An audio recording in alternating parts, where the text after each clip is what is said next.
Group D exam date எப்போ அப்படின்னு சொல்லி யாரும் வெக்ஸ் ஆகாதீங்க சரிங்களா. அடுத்து வர எக்ஸாம் டேட் வந்து கண்டிப்பாக குரூப் டி தான். இந்த செப்டம்பர் செகண்ட் வீக்கோட போன வருஷத்தோட எல்லா நோட்டிஃபிகேஷனுக்கான எக்ஸாமை வந்து ரயில்வே வந்து முடிச்சிடுறாங்க. அதுக்கப்புறம் வர எக்ஸாம் வந்து குரூப் டியாக தான் இருக்கும். உடனே வந்து நமக்கு டேட் வரதுக்கான பாசிபிலிட்டி வந்து ரொம்பவே அதிகம் சரிங்களா. ஏன்னா சென் நம்பர் 8 போன வருஷத்தோட தான், அது மட்டும் தான் குரூப் டி மட்டும் தான் பெண்டிங்கில் இருக்குது.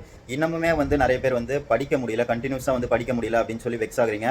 நீங்கள் வந்து ஒன்ஸ் உள்ளே போயிட்டீங்கன்னு வச்சுக்கோங்க, ஒன்ஸ் எக்ஸாம் பாஸ் பண்ணிட்டீங்கன்னா அதுக்கப்புறம் நீங்கள் புக்கை தொடவே போகிறதில்ல. ஸோ இன்னும் கொஞ்ச நாள் தான், இவ்வளோ நாள் ப்ராசஸ் வந்து கொண்டு வந்துட்டீங்க, இன்னும் கொஞ்ச நாள் தான் சரிங்களா. ஃபுல் ஃப்ளெஜ்டாக உட்காருங்க. உங்களுக்கு ஒரு நாளைக்கு எவ்வளோ நீங்கள் வந்து ஃபுல் டைமாக படிக்கிறீங்கன்னா ஃபுல் டைமாக படிங்க. மேக்ஸிமம் உங்களால் எவ்வளோ நேரம் முடியுமோ இவ்வளோ நேரம் தான் படிக்கணுன்றது ஒரு இதுவே கிடையாது. எவ்வளோ நேரம் முடியுமோ அவ்வளோ நேரம் படிங்க. அதே மாதிரி நீங்கள் வேலைக்கு போகிறீங்கன்னா ரிமைனிங் உங்களுக்கு எந்தெந்த கேப்பில் டைம் கிடைக்குது, அதே மாதிரி வீட்டுக்கு வந்து எவ்வளோ டைம் கிடைக்குது, அந்த எல்லா டைமுமே புக்கும் கைமாறுங்க. அதே மாதிரி உங்களுக்கு லீவ் டைமில் ஃபுல்லாக ஸ்பெண்ட் பண்ண பாருங்கள்.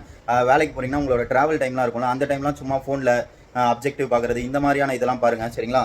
அதே மாதிரி படிக்க கஷ்டமாக தான் இருக்கும். ஒரு 2 ஹவர் படித்தோம்னா அடுத்து ஒரு 2 ஹவர் வந்து நம்மளால் புக்கை பார்த்தாலே எரிச்சல் வரும். அப்படி இருக்கும் போது நம்ம தான் வந்து ஃபஸ்ட்டு நம்ம பிரிஸ்காக இருக்கும் போது ஒரு மேக்ஸோ ரீசனிங்கோ அந்த மாதிரி பார்க்கணும் சரிங்களா. அதுக்கப்புறம் போர் அடிக்கும் போது கொஞ்சம் ஈஸியான சப்ஜெக்ட், ஸோ கொஞ்சம் அப்ஜெக்டிவ் பார்க்கலாம். போர் அடிக்கும் போது சயின்ஸ் சப்ஜெக்டிவ் பார்க்கலாம். இந்த மாதிரி நம்ம தான் நமக்கு ஏற்ற மாதிரி பார்த்துக்கணும். அதே மாதிரி போர் அடிக்கும் போது ஜிகே பார்க்கலாம், அதெல்லாம் வந்து இன்ட்ரெஸ்டிங்காக இருக்கும். அடுத்து கரண்ட் அஃபேர்ஸ் பார்க்கலாம். பிரிஸ்காக இருக்கும் போது நமக்கு எதெல்லாம் டஃபோ அதெல்லாம் கொஞ்சம் பார்த்துக்கோங்க. எதெல்லாம் வீக்காக இருக்கீங்களோ அதெல்லாம் கொஞ்சம் நல்லா ஸ்ட்ராங் பண்ணுங்க சரிங்களா. மெயினாக ஆப்டி, ரீசனிங், சயின்ஸ் இதை வந்து அப்படியே கரைச்சி குடிங்க.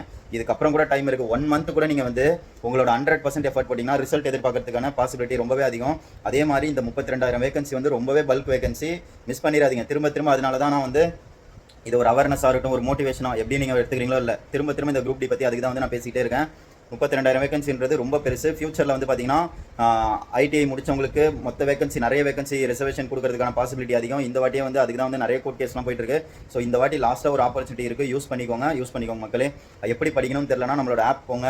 அதனால தான் வந்து பார்த்தீங்கன்னா ப்ரைஸ் கூட அதே அமௌண்ட்டில் இருக்குது, எதுவுமே வந்து ஹைக்காவில். நம்ம அந்த ஆப் டெவலப்பிங் டீம் கிட்ட பேசி அதே ரேட்டுக்கு தான் வச்சிருக்கோம். ஃப்ளாட் 1000 rupees தான் குரூப் டி கோர்ஸ்லாம் வந்து பார்த்தீங்கன்னா உங்களுக்கு வந்து கிளாஸஸ், டெஸ்ட் சீரியஸ் எல்லாமே கவர் ஆயிரும். டெஸ்ட் சீரியஸ்லாம் வந்து சும்மா 1-2 இருக்காது, 900 அரௌண்ட் 900 டெஸ்ட் சீரியஸ் இருக்கும். அதே மாதிரி ஆப்டிலாம் அப்படியே செதுக்கியிருப்பேன் உங்களுக்கு. அதே மாதிரி பார்த்தீங்கன்னா சயின்ஸ் வந்து சிபிஎஸ்சி புக்கு சிலபஸில் என்ன கொடுத்துருக்காங்க, 6th to 10th CBSE book, அதில் வந்து எந்தெந்த லெசன் தேவையோ எல்லாமே டீச் பண்ணியிருப்பேன். அது போக எக்ஸ்ட்ரா நீங்கள் வந்து நிறைய அப்ஜெக்டிவ் ப்ராக்டிஸ் பண்ணுங்கள். ப்ரீவியஸ் அப்ஜெக்டிவ் ஒரு 2000 கொஸ்டின் பார்த்துருங்க. எக்ஸாம் போகிறதுக்குள்ள என்னடா 2000 அப்படின்னு நினைக்காதீங்க, பார்த்து தான் ஆகணும், வேறு வழியே இல்லை. அப்ஜெக்டிவ்ன்றது சும்மா ஒரு 1 hour உட்காந்திங்கன்னா 100 பார்க்கலாம். அப்படியே கண்ணிலே பாருங்கள். முதல்ல நீங்கள் கான்செப்ட் நம்ம வீடியோ கோர்ஸில் இருக்க எல்லாத்தையும் லேர்ன் பண்ணிடுங்க. அதுக்கப்புறம் அப்ஜெக்டிவ் அப்படியே தள்ளிக்கிட்டே போங்க சரிங்களா. புரியலையா, நிறைய பிளாங்காக மெமரி அடிங்க. இதுக்கப்புறம் வந்து நம்ம உட்காந்து புரிஞ்சுதான் படிப்பண்ணா வேலைக்கு ஆகாது மக்களே சரிங்களா. ப்ளே ஸ்டோர் போங்க, ரயில்வேஸ் தமிழ் ஆப் இருக்கும், திரும்பவும் சொல்கிறேன், டவுன்லோட் பண்ணிக்கோங்க. அதில் கோர்ஸ் இருக்கும், ஆஃபர் இருக்கும் போது யூஸ் பண்ணிக்கோங்க மக்களே.